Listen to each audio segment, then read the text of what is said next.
guys, welcome back to another video. So today I'm going to be talking about how fast this year is going to go. Like, it's already picked up like this. Like, as soon as I got into sixth form, it was literally like all speed ahead. All speed ahead, that's not the saying, full speed ahead. Got it, second time round. And it's literally been crazy. I've signed up for so many things and yeah, it's mad, but I'm really looking forward to it and hoping it's going to be a really great 2 years. So let's get into the video. So basically, I am doing a lot this year. It will be a really hectic year, but I'm excited for it. So one of the things that will be going on near the end of this year is looking at universities. I'd love to visit Manchester, Birmingham, Cardiff, Bristol, obviously UCL and King's College London. If you didn't know, I'm year 12 and I want to study medicine at university. King's College London and Birmingham are right at the top of my list. Also Bristol, but not as much as the other two, so I'll have to go and visit them and see. But I'm really excited about that. I think it's going to really motivate me to work hard and make sure that I can get into the uni that I want to go to. So yeah, I can't wait for that. Also, I'll be taking my UCAT test this year. I have a thing where I will not ever take the BMAT. I don't care what university I want to go to. I know some of them that I want to apply for use the BMAT, but I hate the sound of the BMAT test. GCSE maths and science? No. So I don't know, we'll tackle that hurdle when we get there. And my future self is probably laughing at me right now because they've just sat the BMAT and they're laughing at how I thought I would never take it, because I will, but hey, we'll get there when we get there. So yeah, I'll be taking my clinical admissions tests this year as well, which, if you don't know, are basically like aptitude tests for people who want to study medicine, and it basically measures different parts of your thinking, your ability to think critically, your ability to think creatively, and also like ethical judgment and things like that. So those are tests that everybody that wants to study medicine has to do, and I will be sitting them later this year because you sit them in year 12. One thing that's really scary about those is you get your results for the UCAT at least straight away. So I will be so scared. I don't really know what I'll do with myself, but we'll get them when we get there. I've also signed up to a load of events. So I'm going to a Meet the Medic event, where you just get to meet med students and professors and doctors and just get to talk to them, pick their brains. I think there's a talk as well, just on personal statements and advice for med school applicants, that sort of thing. And another event, a weekend event in Birmingham called the National Healthcare Weekend. I'll be going to that as well. I'm really excited for that. It's going to be a whole weekend away, so who doesn't love that? And I think it's quite similar, personal statement, advice, but I think it's a bigger scale thing, like a much bigger scale thing.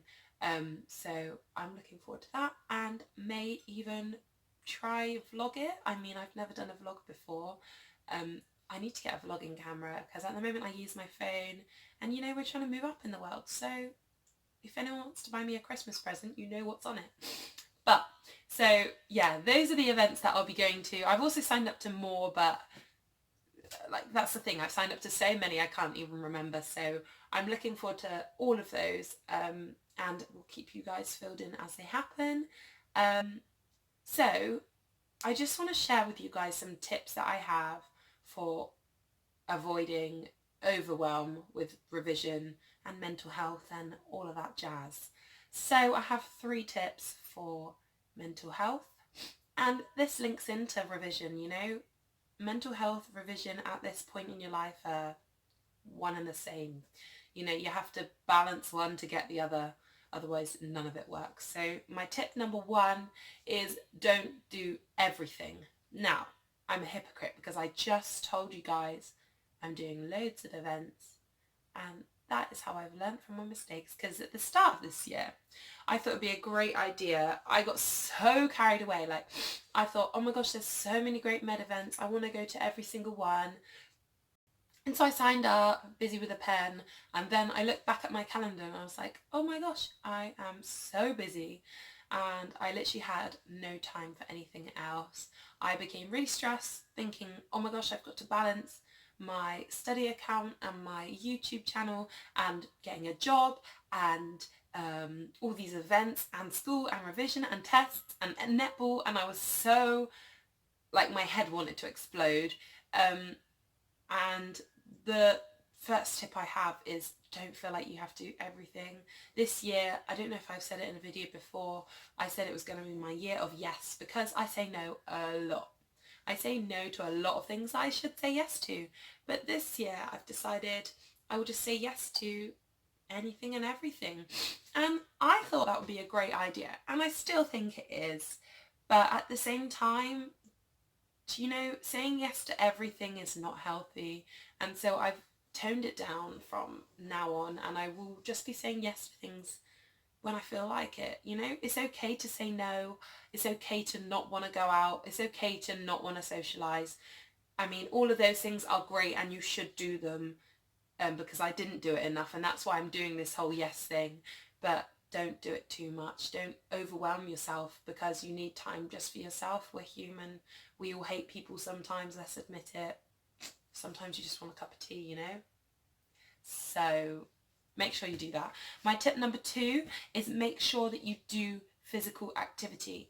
So don't worry about it being like Olympic standard, but make sure you do something, like do yoga, do Pilates, do running.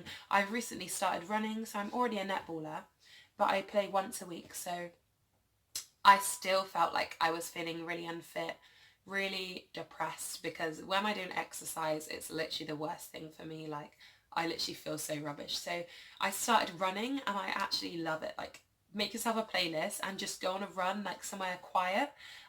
It's so cringy, but I literally dance the whole way on my runs, because I go through the woods, so it's really quiet and no one's there. So if you get tired of running, start skipping or dancing or whatever you want to do, you know, cartwheel if you can. But it's so much fun. Like, it's just time to yourself, you know, set your own targets, time yourself, or just see how long you can go without stopping, you know what I mean? These things are really great for all parts of your life, and I would recommend it. So that's my tip number 2. Tip number 3 is linked into another point that I want to make, is when to start revising. People ask me this all the time. People always say, Zoe, have you started revising yet? Zoe, when shall I revise? Zoe, how much should I be revising at the moment? I'm like, guys, chill. You know, revise when you want. Honestly, if you at this point in the year are saying to yourself, I need to revise 5 hours a day, all day, every weekend, you know you're going to burn out. And I hope my dad's not hearing this, because he's probably an advocate for heavy revision. But, you know, in my opinion, as long as you know that you're getting the work that you should be doing done, that's okay. Make sure you're doing homework, all the homework that's being set, and if you do a little bit extra in a week, you're good.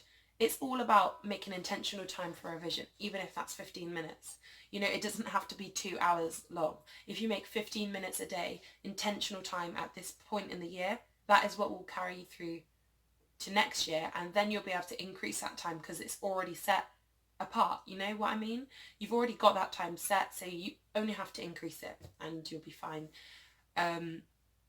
Also, a tip for just avoiding your head blowing off is make sure you make your revision resources as you go. Make your mind maps, make your flashcards, whatever you do, make them now as you go, because then when you get to year 13, and make them well, like whatever worked for you in year 11 or year 12 or whatever you're doing, do that now. So I, in GCSEs, made loads of random like revision mind maps and stuff like that, but it wasn't structured, if you get what I mean. But then later on I decided, oh well, all those are pretty rubbish, I wasted my time, and at the end of GCSEs I had to like quickly make all my flashcards and mind maps to the standard that I wanted them. So what I do now is I take the specification and I make flashcards for each point on the specification. I make sure my mind maps cover everything on the spec. So my other tip, I've done so many tips that I didn't say I was going to do, but tip, use the specification for everything. Base all your revision resources off the spec, because at the end of the day that's what they're going to ask you. So make sure that your revision resources are structured now, and that they're good and that they're pretty if you like them pretty. If they're ugly, if you like them ugly, do it ugly, but who does that? So make it good, make it interactive, and yeah, keep them safe and use them, but make them now is the main point. Because you will thank yourself later, and you might thank me too for saying this. So that's my last point on basically how to avoid getting overwhelmed. It's just a quick video today. I might do another video. I've said I'll do so many videos that I haven't done, but they're all coming soon, don't worry. About like revision tips, revision resources that you can make, how to condense notes, all of that sort of thing. So I hope you guys have enjoyed the video. Make sure you like and subscribe, and I'll see you guys soon.